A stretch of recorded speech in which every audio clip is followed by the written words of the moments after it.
Hey, and welcome to the Hypothalamic Amenorrhea podcast, an adulting advice podcast production. I'm Danny Sheriff, and this is the place to come if you care about getting your period regularly. This podcast aims to educate, inform, and keep you motivated on your period and HA recovery track. Let's dive in.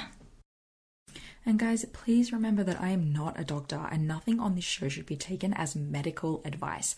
Always seek the advice of your physician. Today is the last day that you can join the HA Society before it closes for this month and does not reopen again till next month. So make sure you head to thehasociety.com to join this community for women with missing periods or who are trying to optimize their newly recovered periods and join in the conversation. It's a really supportive community. We have modules for education around learning more about HA and about recovery and about cycle tracking. We have weekly community calls. We have events with experts and practitioners. We even have early release HA podcast episodes and more going on for you guys. So if you're into it, please come and check us out at thehasociety.com. Get in on it today, July 14th, and I guess July 15th if you're in the Southern Hemisphere too. So wherever you're at, get in on it before doors close. Come try it out with your first 2 weeks completely on me. And yeah, I can't wait to chat with you and coach with you in the DMs, one-on-one, just me and you. See you there.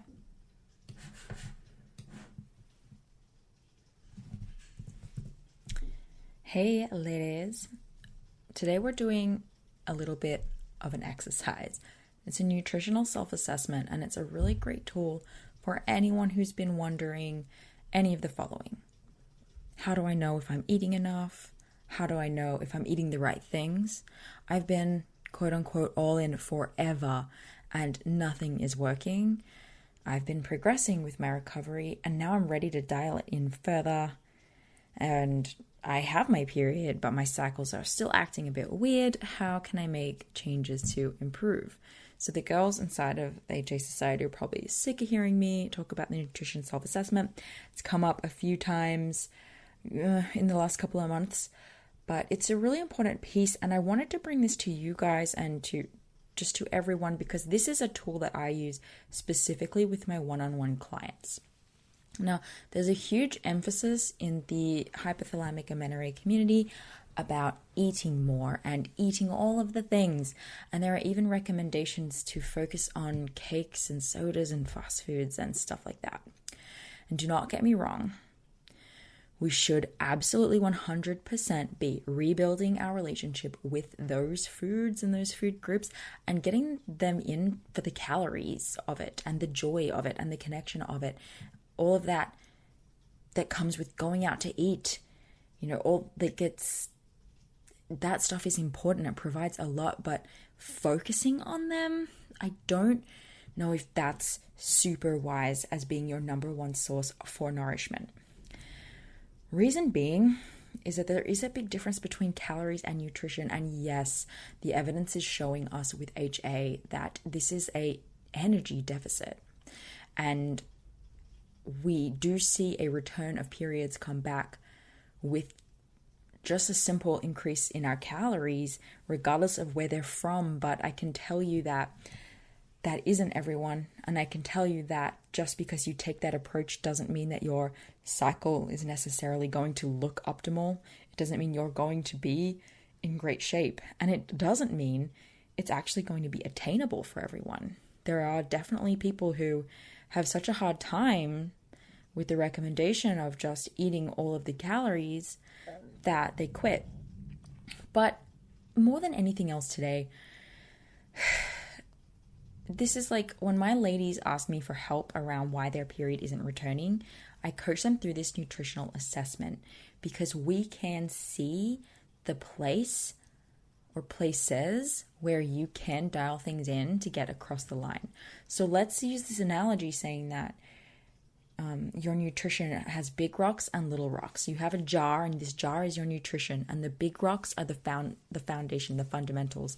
It's your calorie intake and it's your whole foods intake. And then the little rocks are things like supplements and treat foods and all of these little things that are important for filling your whole nutritional cup or nutritional jar, but the big rocks are the most important. And using this assessment, we can actually see if you're missing anything with your big rocks or if you're missing anything fundamental with your small rocks. Because without a good mix of both large and small rocks, you can't fill your jar. So this assessment allows us to see where there's space for you. So I recommend you grab a pen and paper, but also this is going to be up on my blog. If you go to articles.thehasociety.com, you'll find the nutritional self-assessment, and I will put a link in the show notes. And there you can also look at this and go through it yourself. So if you just want to listen and think right now, you totally can. And if you ever want to use this as a tool, anytime, not just once, but ongoing, it's available to you. And I say ongoing because you can use this, dial it in, even get a period back or see progress in your charts, and that can change again. And you could find yourself going backwards at any time between a month later to a year later. And you can always come back to this as your touchstone for having a look at where things might be slipping up, because we have habits, we have biases. And those habits and biases, they're subconscious, they're ingrained. And so it's easy for us to accidentally stop being diligent, or just to have some things go on in our life that take us away from the things that worked for us before. And we honestly are so bad at self-reporting and so bad at just keeping track mentally of what we have changed and what we haven't changed. So sitting down and doing this can really help you just realign and look from a different perspective, from an unbiased perspective, at where you can make a little bit of adjustments with your nutrition. So let us dive in. The first one is food frequency. And the questions I ask you are, do you eat breakfast within 30 minutes of waking up? You know, people hear me ask this question all of the time in the podcast, in groups, in coaching sessions, and that's because it's really important. If you come to me and you say, I'm eating everything and I'm resting more and blah, and I'm doing it all, my period's not coming back, and I discover that you're up for an hour or two before you even have breakfast, you know, we need to dial that in. It can be a huge game changer, and this is something I want everyone to be focusing on when they're trying to get their period back, or if they're trying to improve anovulatory cycles where they're not ovulating, or increasing their luteal phase, or, you know, getting a robust bleed during each menstrual cycle. Breakfast is really important. Snacking frequently, so you don't go longer than a couple of hours. Are you doing that? No, personally, I didn't snack. So it's not necessarily that this is for everyone, but it actually is extremely important for the majority of people. Most people need to snack. I didn't snack because I was able to eat over 700 calories per meal, and I was having dessert as well. So really, I was kind of having 4 large meals a day. But if you are in a position where your job is on your feet all day, mine was not. Job is on your feet all day, maybe you're still training, maybe you're, underweight significantly, or maybe it just works for you. You know, ensuring that snacking frequently, so you do not go longer than a couple of hours without being fed, or you do not actually feel the sensation of hunger, is important. So where are you at on that? Do you eat lunch at lunchtime, or does it get pushed back late? So pretty simple. You're one of those people who looks up at the clock and it's 3 and they haven't had lunch yet. That's something to dial in. Try to be having it between 11:30 and 1:30. Food intake, okay. Do you eat at least 3 square meals? Minimum. This is important for you right now. You need to be getting in balanced, robust meals. Do you have at least 700 calories in each of those square meals? When I have girls say how hard it is to eat, you know, the amount of food that they need to eat because they have a big breakfast and then they're not hungry at lunchtime, I get that. It's actually really hard, but I have had a lot of success getting girls to aim for about 700 calories per meal, because this gets the bulk of your food in with only 3 meals, and then you can easily fill the gaps with a few snacks or dessert. So are you at least doing that, or do you actually have a feeling that maybe you're not hitting that? And if you're not tracking your food, of course, it's hard to answer that question. If tracking your food is something that is available to you mentally and physically, it could be a good tool to check in with. Sometimes with clients, I get that, they do check, and only one day, 2 days, and they find, oh my gosh, I'm literally only eating 1,800 calories, and I thought it was 200.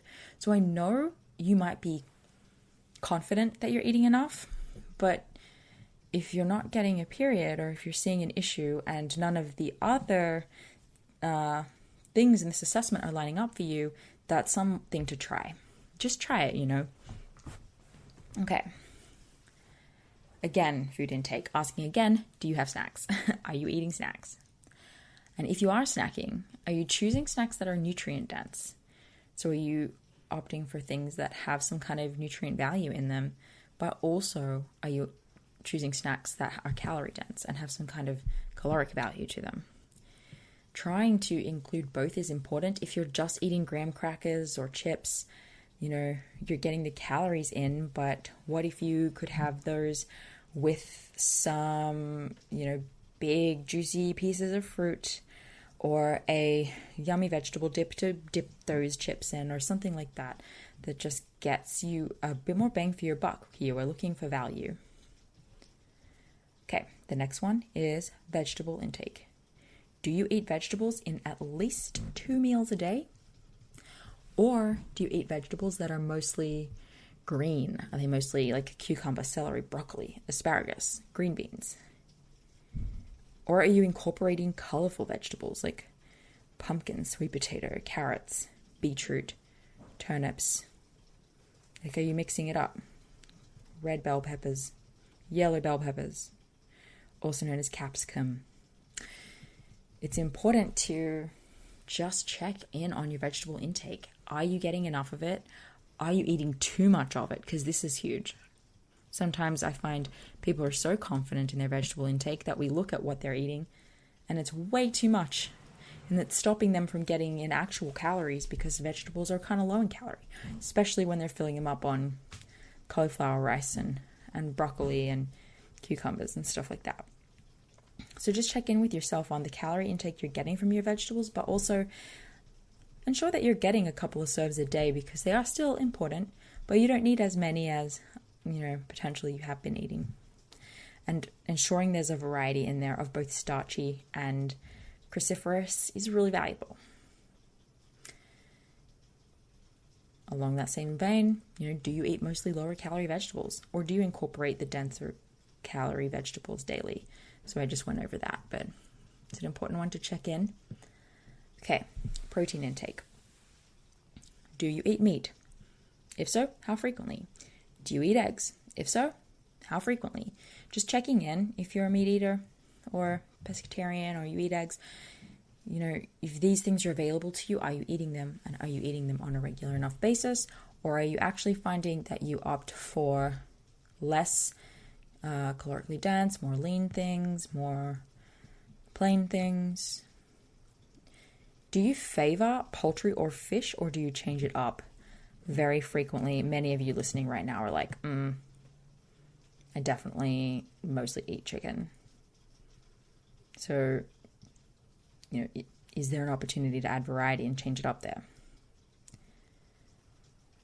Do you eat red meat weekly, if not a couple of times a week? Often I find women are only eating it once. There is a lot of valuable nutrition in meat. Everything from iron, B12s, the whole shebang. And I don't think that I really need to tell you guys the super duper duper importance of it. I think and it's just that your biases are coming in and stopping you from doing that. We're afraid of higher fat meats.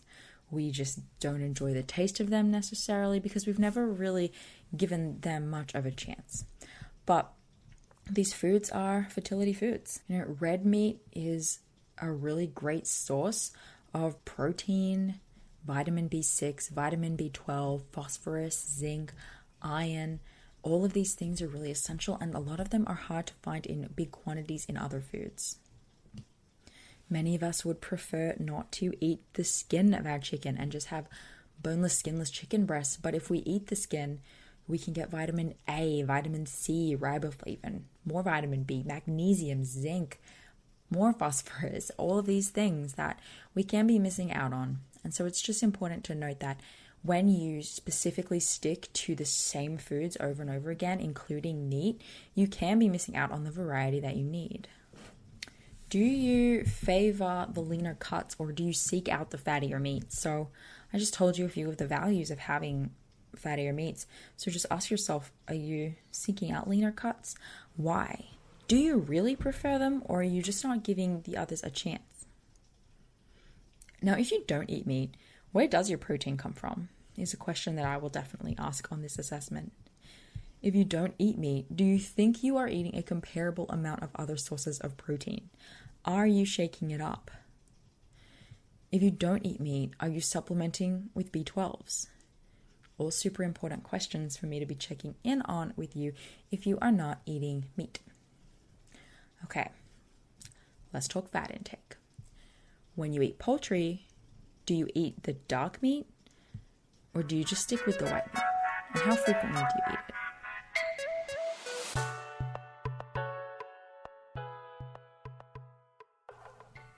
Would you like some one-on-one support to get your cycle back? Or how about to get it back and then actually get pregnant? Or not even all that, but to simply get back your actual life and be able to leave this whole "where's my cycle" nonsense behind you? I certainly have felt that way, so I know exactly what that's like. And that's why you can work with either me, Danny, or Ashley, my amazing co-coach, one-on-one. We help women keep sight of what's most important in recovery, set tactical, tangible goals, and create game plans to help them get their cycles on track. And we would love to do that with you.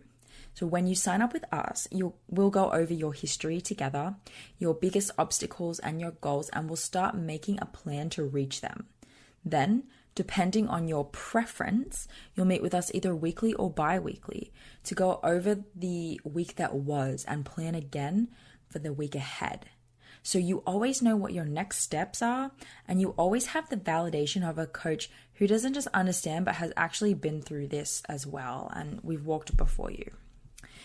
Ashley and I have helped so many women get their cycles back, get pregnant, and get back to life. And we would love to help you get there too. And fun fact, all of our clients get access to the HA Society included in their coaching fee. So if you want to read more about other women's experiences, women that have worked with us, and book a free 15-minute consult with me to see if we're a good fit, head to thehasociety.com/coaching. That's thehasociety.com/coaching.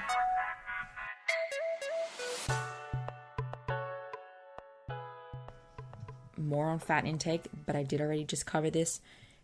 When you eat poultry, do you ever eat the skin? How frequently do you eat the skin? When you eat fish, do you focus on the white meat fish, or do you incorporate fatty meat like salmon? Do you eat the skin of the salmon? How frequently? Do you cook with butter or oil regularly, or do you avoid it altogether? Are you using non-stick pans and doing all the tips and tricks in the world to cook your food without using fats? This is something to note. Do you use full fat dressings, or do you opt for fat-free when you buy them for your salad? If you were to eat an avocado, would you eat a quarter of an avocado, half of the avocado, or the whole thing? This question is just good to see, what are you doing about serving sizes and where is that coming from? If you just don't like a whole lot of avocado, that makes sense. But if you're just eating a quarter of an avocado or half of a small avocado because it feels like a reasonable thing to do, just check in on that, because maybe you need the whole avocado. Okay? I want a t-shirt that says the whole avocado. And my last question here on the fat is just like, where else do you get it from? Nuts, egg yolks, just list out the other areas that you're getting fat from and check in on yourself on where your fat variety is coming from. Are you getting enough of it from enough different sources? Second to last one, guys, but this is the last one about actual nutrition, is caffeine intake. Do you drink coffee daily? How much of it do you drink? This is really important. Y'all have heard me waffle on about it before, I'm pretty sure. And I do get people to ask me to explain why. Why does it matter how much coffee I'm drinking? And it matters because we're trying to get your brain to be in a more relaxed, less stressed state, that it is willing to send the signals it needs to send from the hypothalamus to the ovaries to release estrogen, produce an egg. That's the freaking goal here, right? So that's why we look at nutrition, because this is playing a part in the signals that we send to our body. Caffeine is no different. And, I should have alcohol on here too. Caffeine intake daily, how much? Alcohol intake daily, how much? Just keeping these things in mind, you can have these things, but are you balancing it out? And with coffee, do you drink it before you eat first thing in the morning or after you eat? I'm huge on this too. If you check in and you're like, I know back in the day when I first started HA recovery, I was eating this breakfast when I woke up and then I was having coffee later, but I've had a couple of recovery periods and now I've gone back to drinking coffee first thing in the morning. And now my luteal phase is super short, or I skipped a period. This happens a lot. So it's a good thing to just check in on, and maybe that's literally all you need to do. So I would look into that. And then the last one here isn't about nutrition, but it should still always just be assessed in conjunction with this assessment, is your movement. Do you eat before you are active during the day? And active could be as simple as taking the dog for a walk in the morning. Right now, if you're in HA recovery, or if there's a part of your cycle that you're looking to optimize, we need to be reducing the stress response from all angles. So, are you eating before you move? And do you eat at least 2 meals before being active? Not everyone does this, but if you're looking for more areas to potentially see progress in your period recovery or your cycle optimization, I'm going to recommend that you eat 2+ meals before being active in your day. So if you have started to incorporate exercise into your life, try and have it in the afternoon so that you can get a couple of meals in before then and you're nice and fed and you're definitely in a calorie surplus. No to training fasted. Now reflect on each of your answers. What can you see that is standing out to you here? Maybe you'll notice, wow, okay, I am getting a walk in before breakfast. Or I do actually only eat chicken breasts. These small observations, of which at least a few of you can spot for yourself, they are going to be an amazing place to get started dialing in and making slight changes to move you forward in your hypothalamic amenorrhea recovery. I regularly see great progress with clients when we do this assessment and make changes. And we find that their basal body temperature starts to rise up from temperatures that were too low. We see blood tests come back with more positive results. And of course, we see cycles return and women get pregnant who were struggling before. So we definitely see women with irregular cycles normalize. And we definitely take for granted the power of these small actions that doing a quick nutritional assessment can give us. I hope that this helped, guys. And if you want to do this yourself, don't forget to head to the show notes or just go to articles.theajsociety.com.